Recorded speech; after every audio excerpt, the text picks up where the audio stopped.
Belarus across the globe in 9 languages, 24/7, online, FM and satellites. Radio Belarus International, bringing Belarus closer.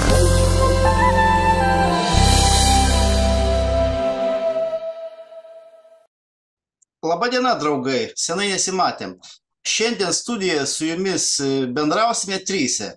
Mūsų svečiai Erika Švenčionė, Tarptautinio geros kaimynystės forumo Lietuvos vadovė. Labas, Erika. Sveiki, sveiki. Ir Teisingumo aušra atstovas, filosofas, politologas Michailas Bugakovas. Ir aš, Tarptautinio radijo Belarus vedantysis, Tarptautinio geros kaimynystės forumo atstovas Baltarusijoje Edikas Jegelavičius. Labadiena, Michailai. Sveiki. Praėjusį sekmadienį, gegužės 12 dieną, Lietuvoje įvyko pirmas prezidento rinkimų turas. Galbūt kažkas turėjo didelius lūkesčius ir iš šių įvykusių rinkimų tikėjosi kažko kitko, nors objektyviai galvojantis ekspertai gana tiksliai nuspėjo rinkimų baigti. Priminsime klausytojams ir žiūrėtojams, jog į antrą turą išėjo esamas Lietuvos prezidentas Gitanas Nausėda, surinko 44,1% dalyvavusių rinkėjų balsų, ir Ingrida Šimonytė, esanti ministrė pirmininkė, surinko 19,86% balsų. Į rinkimus atėjo 59% rinkėjų, kurie rinkosi iš 8 kandidatų į prezidento postą. Erika, galbūt teko dalyvauti rinkimuose, ar eisi balsuoti į antrą turą? Ką kalba paprasta liaudis apie šios rinkimus? Na, aš manau pirmiausiai, kad šie rinkimai yra labai didelė mūsų pergalė. Vis tik tai tokioje sudėtingoje situacijoje, kada kitaminčiai persekiojami, kada demokratija mūsų šalyje nekvepia, mes turėjome opozicinių kandidatų. Vieni buvo daugiau opoziciniai, kiti mažiau, bet mes juos turėjome ir jų rezultatas yra tikrai neblogas. Startuojant pirmą kartą rinkimuose puikiai, manau, pasirodė ponas Eduardas Vaitkus ir tai yra jau didžiulė pergalė mūsų visų. Jeigu skaičiuojant bendrai opozicionierių balsus, aš manau, nors dalinai, bet opozicionierių. Tai tiek už poną Vėgėlę, tiek už poną Žemaitaitį ir už poną Vaitkų vis tik tai balsavo žmonės, kurie nori permainų Lietuvoje ir kurie tikėjosi, kad laimėjus šitiem kandidatam Lietuva pasuks kitą kryptimį, nes visų šitų kandidatų kalbose dalinai buvo kalbama apie kažkokią taikos sutartį, apie Lietuvos neutralitetą ir Lietuvos nedalyvavimą būtent kariniuose konfliktuose. Paramą, bet nedalyvavimą. Taigi aš manau, kad mes laimėjome tikrai labai gražų rezultatą. Kas mūsų laukia ir kokia perspektyva, tai apžiūrėjus vakar dienos, užvakar dienos ir šiandien ryto pasisakymus valstybiniai žiniasklaidai, supratau, kad jie yra labai sunerimę, be galo sunerimę. Jie yra panikoje, nes dabar visas dėmesys nukreiptas, kokių reikia imti žingsnių, kad utilizuoti, va taip vadinamus vatnikus, neprileisti jų prie Seimo rinkimų ir keisti žmonių mąstymą. Tai manau, kad mes sulauksime represijų, aš manau, kad mes sulauksime persekiojimų ir aš manau, kad galimai visiškai tikėtina, kad Eduardas. Ar Eduardo Vaitkaus laukia jūsų likimas, Erika? Jūs taip galvojat, kad jį pradės persekioti? Taip, aš taip manau, kad Eduardo Vaitkaus laukia būtent kažkokia tai byla. Ir tarp kitko valdantieji, netgi opoziciniai, tai yra, kada buvo debatai, taip jie taip labai drąsiai pasisakė, kad Vaitkus netinkamas čia, kad jo retorika yra nenaudinga ir kaip ponas Nausėda jam replikavo, kad prezidentas tai yra pagrindinis karinių pajėgų vadas ir kam jūs, sako, vadovausite balandžiam, tai buvo oficialus pasišaipimas. Kitas pasišaipimas iš ponios Ingridos Šimonytės, kai jinai pasakė tą liaudės patarlę, kad protas ateina su metais, o paskui ką, metai ateina vieni. Tai buvo mobbingas, tai buvo tiesiog labai negražus elgesys iš žmonių, kurie užima tokią padėtį visuomeniai.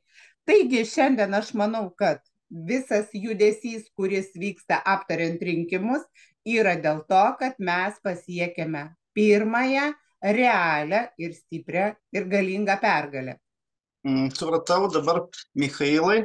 Michailai, ką galvojate apie įvykusius rinkimus? Ar esate patenkintas jų rezultatais? Ar rinkimuose buvo pažeidimų? Ar buvo kažkas tokio neįprasto, į ką galima buvo atkreipti dėmesį? Šie rinkimai, mano galva, iš tiesų buvo svarbus ir ne tiek dėl jų rezultatų, kiek dėl pačio fakto rinkimų. Jie turėjo savo tokią svarbią specifiką, ypač priešrinkiminės kampanijos stadijoje. Paminėsiu kelius, mano galva, svarbius dalykus. Pirmą kartą ryškus antisisteminis kandidatas sugebėjo surinkti gana įspūdingą parašų reikiamą dalyvavimo rinkimuose skaičių, kiekį. Prieš tai, kiek atsimenu, net Rolandas Paulauskas nebuvo surinkęs reikiamą kiekį parašų. Pirmą kartą rinkiminėse biuletenėse buvo įrašyta atvirai ir fundamentaliai, pasakyčiau, tokia pozicinio kandidato pavardė. Rinkimai faktiškai vyko pagal formulę 1+7 arba 1/7. Nu ir pagaliau pirmą kartą šiam kandidatui pavyko gana plačiai ir argumentuotai pristatyti savo tokią alternatyvią rinkiminę programą per oficialius rinkiminius debatus ir kanalus. Praktiškai išeina, kad pirmą kartą Lietuvos rinkėjai per rinkimus turėjo tokį realų pasirinkimą. Be kita kuo, šie rinkimai dar svarbus į to, kad jie pademonstruodami, taip sakant, plačiai liaudžiai oficialiame tokiame lygmenyje antisisteminį kandidatą ir jo programą gali turėti tam tikrų ilgalaikių pasekmių. Jo programą gali sukurti tokį rinkiminį, informacinį ir politinį iššūkį visai Lietuvos ir politiniai, ir teisiniai sistemai. Dėl to į rudenį vykstantis Seimo rinkimui gali turėti tam tikrą intrigą ir gal netikėtumų. Jeigu, žinoma, kaip jau minėjo Erika, valdžia nesusigriebs ir galutinai neužbetonuos atsivėrusi tokia politinė plyšė, o tokias iniciatyvos jau iš tikrųjų girdimas.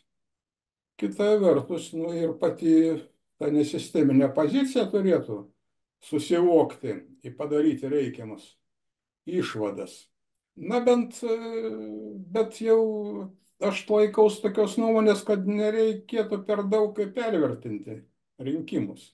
Kaip yra pasakęs Markas Tvenas, kas priklausytų nuo rinkimų, mums nebūtų leista juose dalyvauti. Tokie jau tie rinkimai buržuazinėje visuomenėje, kurie visi svertai ir resursai priklauso valdančiai klasiai. Taip vadinamose demokratinėse šalyse rinkimai iš liaudės valios išraiškos jau senai tapo, transformavosi iš šios klasės elito valdžios užkonservavimo instrumentą. Be to, šiandien Lietuva smarkiai integruota į NATO ir jas struktūras. Ji tapo bendros tokios globalistinės sistemos dalimi su visomis jos taip vadinamomis naujomis europietinėmis vertybėmis ir geopolitinėmis funkcijomis. Pakeisti kažką iš esmės rinkimų pagalba sunki, žinoma, misija. Čia reikia, kad atsirastų, kaip teigia politologai, kažkokia tai juoda gulbė, arba kad dalyvavimas rinkimuose sutinkamų nusistatymų būtų itin masiškas. Tarp kitko, mūsų politikoje džiūgauja, kad šie rinkimai pagal savo aktyvumą buvo rekordiniai, bet jų aktyvumas tik 2% viršijo 2019 metų pirmo turo prezidentinių rinkimų aktyvumų. Tada buvo 57,37 procentai, dabar 59,28 procentai. Tai reiškia, kad apie 40 procentų rinkėjų taip ir nepakilo nuo sofos sudalyvauti rinkimuose. Ir vėl mažuma valdys dauguma, kaip įprasta mūsų civilizuotame pasaulyje. Iš esmės, tam visi rinkimai ir skirti. Politinis filosofas Gidė Boras dar 1967 metais pavadino visą šią sistemą spektaklio visuomenė. Ir čia, kaip sakoma, neatimsi nei pridėsi. Patenkintų galima būti tik tuo, kad protestinis elektoratas net ir prie santykinai žemo aktyvumo vis dėlto palyginus su tais pačiais 19 metais ir susumavus trejų tų opozicinių kandidatų Vaitkaus, Žemaitaičio ir Vėgėlės rezultatas iš esmės padvigubėjo. O ir Šimonytės, tarp kitko, rezultatas kaip konservatorių kandidatas yra blogesnis nei tais pačiais 2019 metais pirmame prezidento rinkimų ture. Štai tokie mano vertinimai tų rezultatų. Apibendrinant žiūrovam ir klausytojam, priminsiu, jog dalyvavo iš viso 8 kandidatai, 7 iš jų, sakykime, buvo sisteminiai, vienas buvo, sakykime, nesisteminis liaudės kandidatas, tai yra Eduardas Vaitkus, surinko 7,33 procentų balsų nuo dalyvavusio rinkėjų skaičiaus. Man atrodo, jog Eduardas Vaitkus perėmė estafetę iš mūsų draugo politinio kalinio Algirdo Paleckio. Ir šaunu, jog yra kam perimti vėliavą, kada mūsų draugą Algirdą Paleckį laikinai išjungė iš rinkimų procesų. Dabar ruošiame Seimo rinkimas, nes laikas nenumaldomai slenka ir mes vis artėjame prie katastrofos, kaip man atrodo, kurį sisteminiai politikai kviečia į savo šalį. Kaip man atrodo, Seimo rinkimai yra paskutinė galimybė padaryti tam tikras korekcijas šalies gyvenime. Tačiau bijau, kad rimti pokyčiai Lietuvoje gali įvykti tik pasikeitus bendrai geopolitiniai situacijai pasaulyje. Erika, ar jūs pritartumėt šitoms įsakytoms mano mintims? Ką jūs pabaigai klausytojams, žiūrovams norėtumėt dar pasakyti? Pirmiausia, aš noriu pasakyti, kad jūs paminėjot mūsų lyderį Algirdą Paleckį. Šiandien 8:30 ryte mes turėjom pokalbį ir aš sakiau, kad dalyvausiu šitoje laidoje. Jisai prašė perduoti linkėjimus. Šiandien Algirdas Paleckis dalyvaus eilinėme teismo posėdyje, taigi jam linkime sėkmės. Tai yra vienas iš posėdžių, jų dar bus daug. Kaip žinote, jam yra iškelta antroji byla.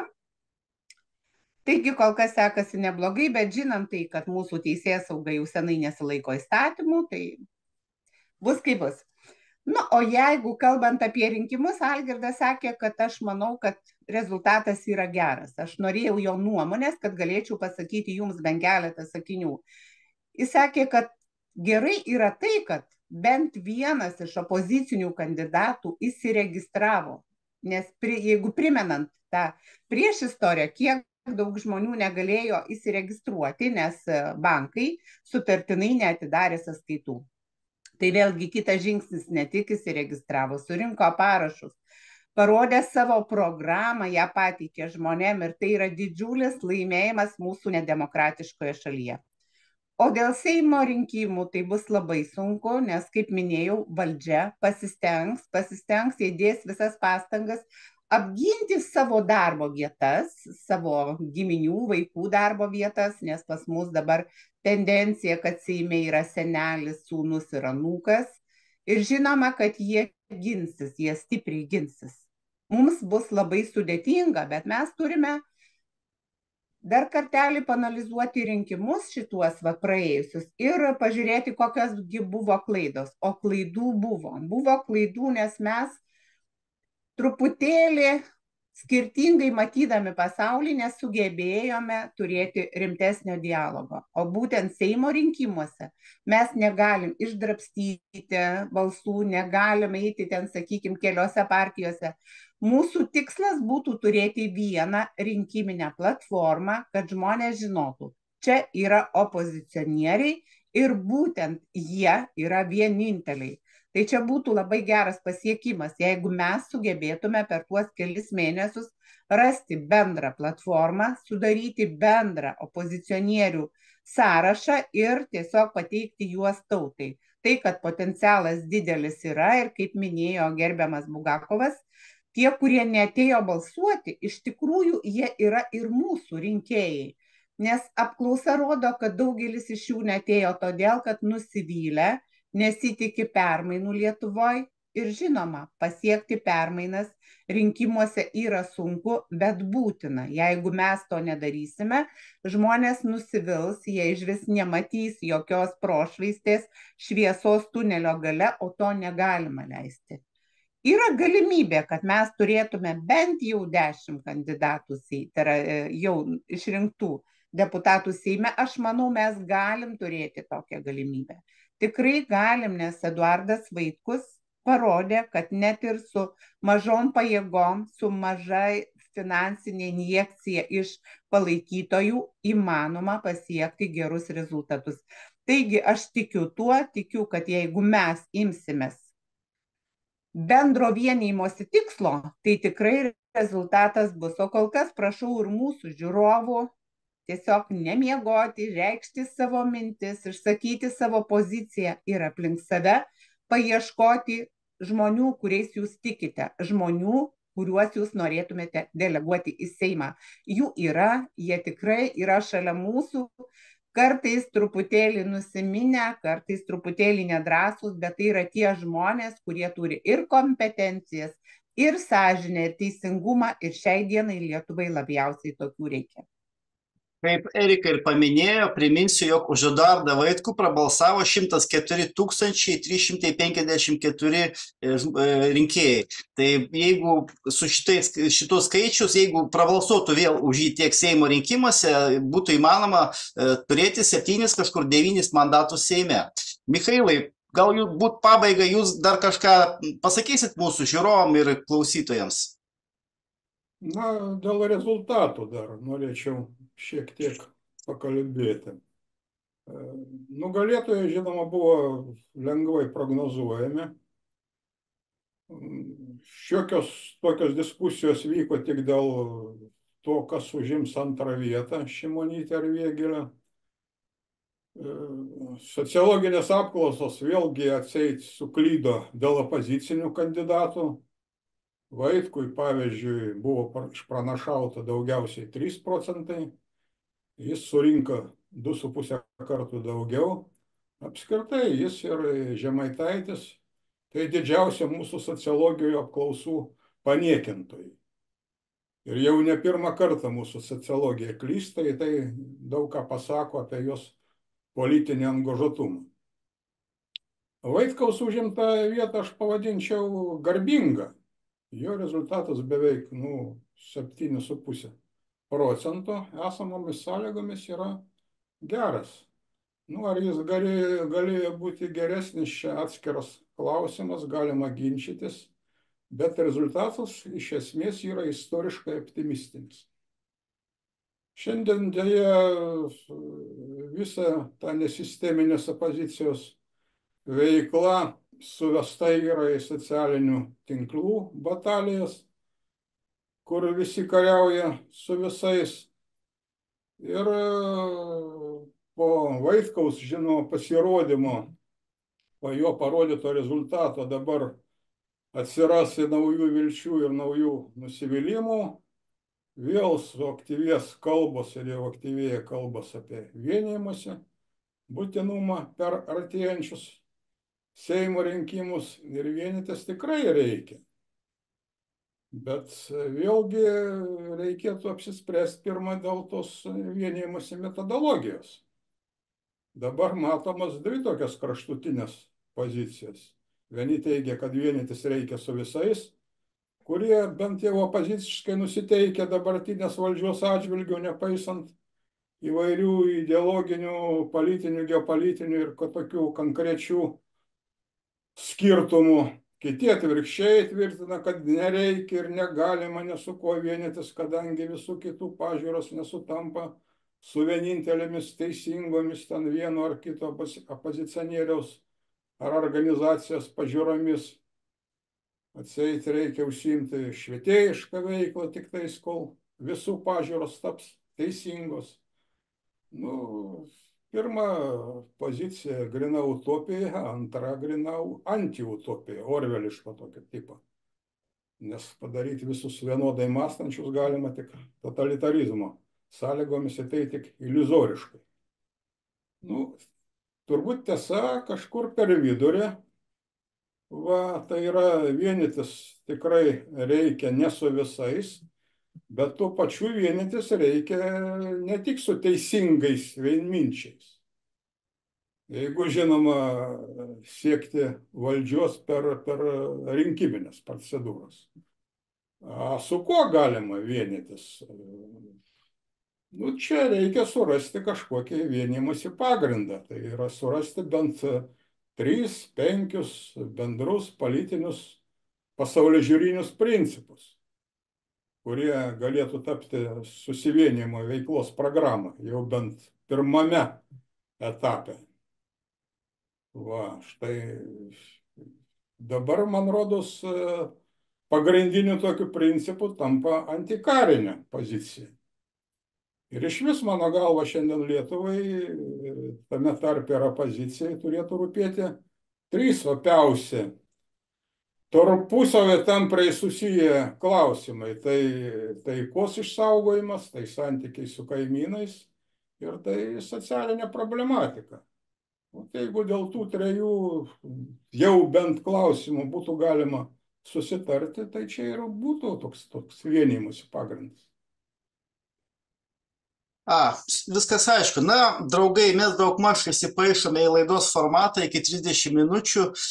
Vėlgi, tada ačiū didelis už linkėjimus nuo Algirdo Paleckio. Palinkėsim Algirdui sveikatos, palinkėsim, kad jam ten viskas būtų gerai kalėjime ir kad jis kuo greičiau iš ten išeitų. Ir palinkėsim Lietuvos žmonėm, kad visgi tas karas neateitų į mūsų šalį ir tie politikanai, kurie dabar valdžioje, nesugebėtų jo atitempti į savo šalį.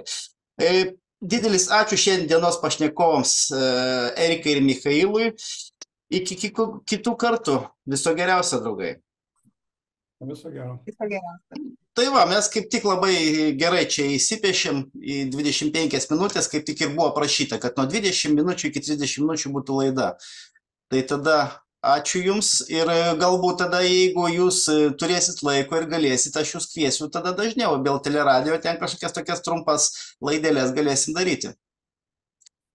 Nu, vasarą manęs galit nekviesti, nes aš retai būsiu Vilniuje. Supratau, viskas aišku. Tai nuo rudens tada, Michailai, Jūs, jo? Nu, jo. Supratau. Tai tada ačiū, Michailai, ačiū, Erika. Tada... O tau labai dėkojam, mes žinom, kad tau sunku, mes žinom, kad tu svetimoje šalyje ir kai tu šipsaisi, žinai, pas mus irgi nuotaika geresnė. Taip, kad tu ten šaunuolis ir mes tavim labai didžiuojamės. Ačiū, draugai, ačiū. Būna man ryšio, ar ne? Tai ką tada? Viso geriausio tada. Mes. Iki.